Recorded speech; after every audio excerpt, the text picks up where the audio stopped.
ಭಾಗ ಕಾಂಗ್ರೆಸ್ ಬೆಲ್ಟ್ ಇದೆ, ಈ ಕಡೆ ಭಾಗ ಮೆಂಬರ್ ಕೆಲವರು ಬಿಜೆಪಿ ಇದ್ದಾರೆ. ಈ ರಾಜಕೀಯದಲ್ಲಿ ಬಲಿಪಶು ಆಗ್ತಾರಂತವರು ಸಾಮಾನ್ಯ ದಲಿತರು.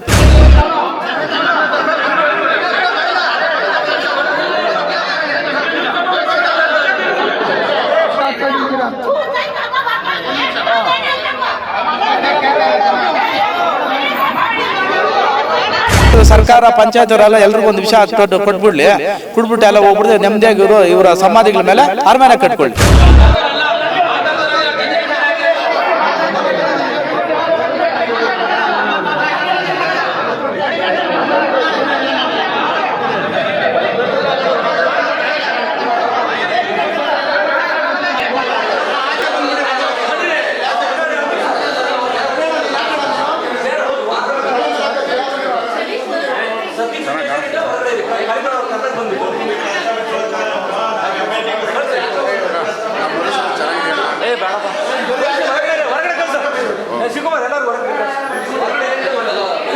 ಗ್ರಾಮ ಪಂಚಾಯತಿ ಮಾಜಿ ಅಧ್ಯಕ್ಷರಾದ ಕಿರಣ್ ಕುಮಾರ್ ಮಾತಾಡೋದು.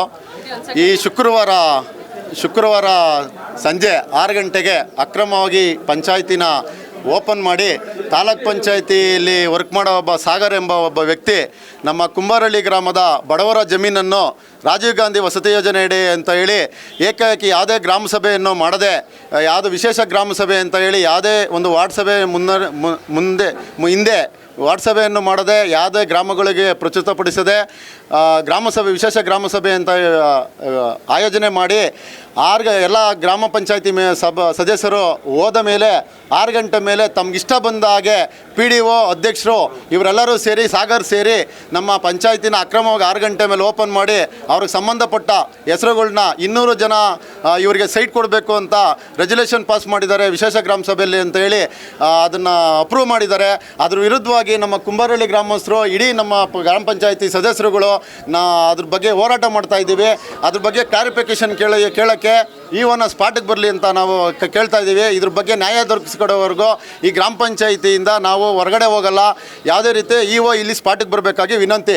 ಸರ್, ಈಗೇನೋ ನನ್ನ ಮೇಲೆ ಆರೋಪ ಬಂದಿದೆ, ಅದು ಖಂಡಿತವಾಗ್ಲೂ ಸತ್ಯಕ್ಕೆ ದೂರವಾಗಿದೆ.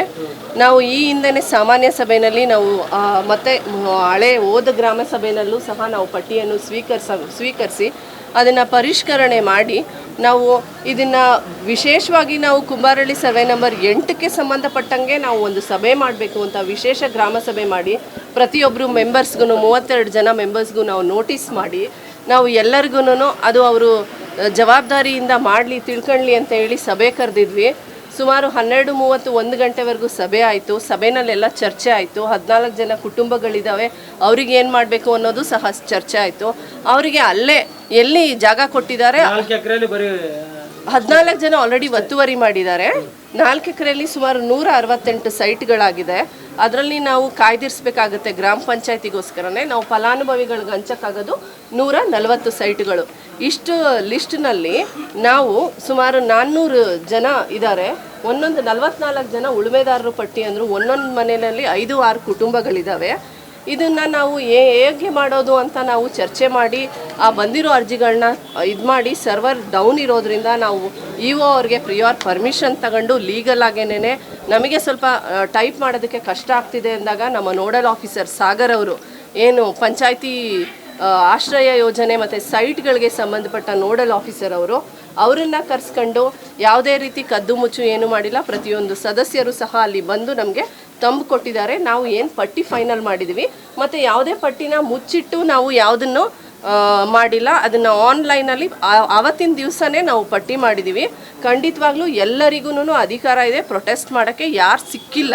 ಏನು ಮಾತಾಡ್ತಾ ಇದ್ದೀನಿ, ಏನು ನಾವು ಪಟ್ಟಿ ಮಾಡಿದ್ದೀವಿ ಅದನ್ನು ಅದೇ ದಿನ ರಾತ್ರಿ ನಾವು ಪ್ರತಿಯೊಬ್ಬರಿಗೂ ಬಿಡುಗಡೆ ಮಾಡಿದ್ದೀವಿ.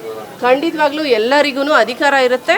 ಅವರು ಅದನ್ನು ನಾವು ಏನು ಇಲ್ಲಿ ಮಾಡಿರೋದು ಸುಪ್ರೀಂ ಅಲ್ಲ, ಅದನ್ನು ನಾವು TPಗೆ ಕಳಿಸ್ಬೇಕು, ZPಗೆ ಕಳಿಸ್ಬೇಕು, DC ಅವ್ರಿಗೆ ಕಳಿಸ್ಬೇಕು ಮತ್ತು ರಾಜೀವ್ ಗಾಂಧಿ ಅವ್ರಿಗೆ ಕಳಿಸ್ಬೇಕು. ಇದು ಹಲವು ಹಂತದ ಪ್ರಕ್ರಿಯೆ ಆಗಿರುತ್ತೆ. ಪ್ರಥಮ ಹಂತದಲ್ಲೇ ಇಲ್ಲಿ ಏನು ಗ್ರಾಮ ಪಂಚಾಯತಿನಲ್ಲಿ ಇವತ್ತು ನಡೀತಿದೆ ಖಂಡಿತವಾಗ್ಲೂ ನಾವೆಲ್ಲ ರೆಸ್ಪೆಕ್ಟ್ ಮಾಡ್ತೀನಿ. ನಾನು ಒಬ್ಬ ದಲಿತ ಮಹಿಳೆಯಾಗಿ ಅಲ್ಲಿ ಏನು 44 ಜನ ಕುಟುಂಬ ಇದ್ದಾರೆ, ಆ ಕುಟುಂಬಗಳಿಗೆ ನ್ಯಾಯ ಒದಗಿಸೋಕ್ಕೆ ನಾನು ರೆಸ್ಪೆಕ್ಟ್ ಮಾಡ್ತೀನಿ. ಅವರು ಇಲ್ಲ ನಾವು ಉಳುಮೆನೇ ಮಾಡ್ತೀವಿ ಅಂದರೆ ಖಂಡಿತವಾಗ್ಲೂ ಆಯಿತು, ಈ ಪಟ್ಟಿನ ಮುಂದಿನ ಸಭೆಯಲ್ಲಿ ಇಟ್ಟು ನಾವು ಇದನ್ನು ರದ್ದುಗೊಳಿಸ್ತೀವಿ ಅಂತ ನಾವು ಸಹ ಅವ್ರಿಗೆ ಭರವಸೆಯನ್ನು ಕೊಟ್ಟು 2007ರಲ್ಲಿ ರಿಟ್ ಪಿಟಿಷನ್ ಹಾಕೊಂಡಿವಿ. ಸರ್ ಇಲ್ಲಿ ಫಾರಮ್ 50 ಮತ್ತು 53 ಅರ್ಜಿಗಳು ಹಾಕೊಂಡಂಥ ಫಲಾನುಭವಿಗಳು ಅದರ ಪರ್ಟಿಕ್ಯುಲರ್ಗೆ SC ST ದಲಿತರ ಭೂಮಿಗಳು ಸುಮಾರು 60-70 ವರ್ಷದಿಂದ ಉಳಿಮೆ ಮಾಡಿಕೊಂಡು ಭೂಮಿ ಪೊಸಿಷನಲ್ಲಿ ಅವರೇ. ಅದು ಅಗ್ರಿಕಲ್ಚರ್ ಇದು ಫಲವತ್ತಾದಂಥ ಭೂಮಿ. ಈಗ ಆ ಭೂಮಿ ವಿರುದ್ಧ ಭೂಮಿನ ಮತ್ತು ದಲಿತರನ್ನ ಭೂಮಿನ ಒಕ್ಕಲಿಪಿಸ್ಬೇಕಂತೇಳಿ ಪಂಚಾಯತ್ ಅವರು ಅಧಿಕಾರಿಗಳು ಕೆಲವು ಹುನ್ನಾರಗಳು ಮಾಡ್ತಾಯಿದ್ರು. ಅದ್ರ ವಿರುದ್ಧ ನಾವು ಮಾನ್ಯ ನ್ಯಾಯಾಲಯ ಉಚ್ಚ ನ್ಯಾಯಾಲಯಕ್ಕೆ ಹೋಗಿ ಕೂಡ ಅದನ್ನು ಸ್ಟೇ ತೊಗೊಂಡಿದ್ದೀವಿ. ಆ ದಲಿತರ ಭೂಮಿ ಏನಿದೆ 4.5 ಎಕರೆ 60 ವರ್ಷದಿಂದ ಏನು ಪೊಸಿಷನ್ ಉತ್ತೆ ಮತ್ತು ಬಿತ್ತನೆ ಮಾಡ್ಕೊಂಡಿದ್ರು ಆ ಪೊಸಿಷನಲ್ಲಿ ನೀವು ಯಥಾಸ್ಥಿತಿ ಕಾಪಾಡ್ಕೊಬೇಕು. ದಲಿತರು ಅದರಲ್ಲಿ ಏನು ಭೂಮಿ ಉಳುಮೆ ಮಾಡ್ಕೊಂಡು ಅವರೇ ಆ ಪೊಸಿಷನ್ ಕಂಟಿನ್ಯೂ ಆಗಬೇಕು. ಮತ್ತು ರಾಜೀವ್ ಗಾಂಧಿ ಮತ್ತು ಅದರ್ ಸ್ಟೇಟ್ ಆಫ್ ಕರ್ನಾಟಕ ಅವ್ರನ್ನೂ ಪಾರ್ಟಿ ಮಾಡಿದ್ವಿ. DC ಕಮಿಷನರ್ ಕೂಡ ಪಾರ್ಟಿ ಮಾಡಿದ್ವಿ. ಅದು R5 ಬಂದು Rajiv Gandhi rural housing corporation limited, Kaveri Bhavan, Bengaluru 560009 ಇವ್ರಿಗೆ ಡೈರೆಕ್ಷನ್ ಮಾನ್ಯ ನ್ಯಾಯಾಲಯ ಉಚ್ಚ ನ್ಯಾಯಾಲಯ ಕೊಟ್ಟಿದೆ. ಇವರು ರಾಜೀವ್ ಗಾಂಧಿ ಅವರು ಆ ದಲಿತರ ಭೂಮಿಗೆ ಹೋಗಿ ಯಾವುದೇ ಕಾರಣಕ್ಕೂ ಯಾವುದೇ ಕಾರ್ಯಗಳು ಮಾಡಬಾರ್ದು ಅಂತೇಳಿ ಒಂದು ಡೈರೆಕ್ಷನ್ ಆದೇಶ ಕೂಡ ಮಾಡವ್ರೆ. ಆದೇಶ 1924ರಲ್ಲಿ ರಿಟ್ ಪಿಟಿಷನ್ ಆದೇಶದಲ್ಲಿ ಆದೇಶ ಕೊಟ್ಟಿದ್ದಾರೆ. ಆಗ ನಾನು ಮೀಡಿಯಾ ಮೂಲಕ ತಿಳಿಸೋದೇನೆಂದರೆ ಇದು ಸರ್ವೇ ಸಾಮಾನ್ಯವಾಗಿ ದಲಿತರ ಭೂಮಿಗಳನ್ನ ಒಕ್ಕಲಿಸುವಂಥ ಕೆಲಸ ಎಲ್ಲ ಸರ್ಕಾರಗಳು ಮಾಡ್ತಾ ಬಂದಿದೆ. ಈ ಸರ್ಕಾರಗಳು ಈ ಪಂಚಾಯತ್ಗಳು ಕೂಡ ಮಾಡ್ತಾ ಅದು ವಜಾ ಏನಿಲ್ಲ ಸರ್. ಈಗ ವಜಾ ಆಗಿಲ್ಲ. 2024 ಪಿಟಿಷನು ರಿಟ್ ಪಿಟಿಷನ್ ಪೆಂಡಿಂಗ್ ಇದೆ. ಅವರ ಡೈರೆಕ್ಷನ್ನು ರಾಜೀವ್ ಗಾಂಧಿ ಅವ್ರು ಕೊಟ್ಟವ್ರೆ ಯಾವುದೇ ಕಾರಣ ಮಾಡಬೇಡಿ ಅಂತೇಳಿ. ಅದು ನಾನು ಸ್ಟೇಟ್ ಆಫ್ ಕರ್ನಾಟಕ ಪಾರ್ಟಿ ಮಾಡಿದಾಗ ತಹಸೀಲ್ದಾರ್ ಬರ್ತಾರೆ, DC ಬರ್ತಾರೆ, AC ಬರ್ತಾರೆ, ಸರ್ಕಾರ ಚೀಫ್ ಸೆಕ್ರೆಟರಿ ಎಲ್ಲ ಬಂದುಬಿಡ್ತಾರೆ. ಈಗ ಮಾನ್ಯ ಅಧ್ಯಕ್ಷರು ಹೇಳೋದು ಅಂತ ಹೇಳಿದ್ರೆ ತಹಸೀಲ್ದಾರ್ ಆದೇಶ ಪ್ರಕಾರ ನಾನು ಸೈಟ್ಗಳು ಮಾಡೋಕ್ಕೆ ಹೊರಟಿದ್ದೀನಿ ಅಂತಾರೆ. ಈಗ ಆದೇಶ ಮಾನ್ಯ ನ್ಯಾಯಾಲಯ ಆದೇಶ ಕೊಟ್ಟಿದ್ರೆ ಮಾಡಲಿ. ಅವರು ಕಾನೂನು ವಿರುದ್ಧ ಇವು ಹೋಗ್ತಾ ಇರೋದು ಮತ್ತು ದಲಿತರ ವಿರುದ್ಧವಾಗಿ ಮಾಡ್ತಾರಂಥ ನಡೆ ಇದೆಯಲ್ಲ ಅದು ಖಂಡನೀಯ ನಡೆಯೋದು. ದಲಿತರ ಭೂಮಿನ ಪರ್ಟಿಕ್ಯುಲರ್ ದಲಿತರ ಭೂಮಿನ ಪೆಂಡಿಂಗ್ ಇದ್ದಾಗ ಬಾಕಿ ಇದ್ದಾಗ ಇವರು ಮಾಡೋಕ್ಕೆ ಬರಲ್ಲ. ಅದು ಇಲ್ಲೀಗಲ್ ಆಗಿಬಿಡ್ತದೆ. ಈಗ ನಾನು ಅದನ್ನೇ ರೆಸಲ್ಯೂಷನ್ ಕಾಪಿ ನನಗೆ ಸಿಕ್ಕಿದೆ. ನಾನೀಗ ಅಧ್ಯಕ್ಷರನ್ನ ಪಾರ್ಟಿನ PD ಅವ್ರನ್ನೆಲ್ಲ ಪಾರ್ಟಿ ಮಾಡಿ ಕಂಟೆಂಪ್ಟ್ ಆಗಿದ್ರು ಪಿಟಿಷನ್ ಹಾಕೊಂಡ್ರೆ ಎಲ್ಲರೂ ಜೈಲಿಗೆ ಹೋಗ್ತಾರೆ.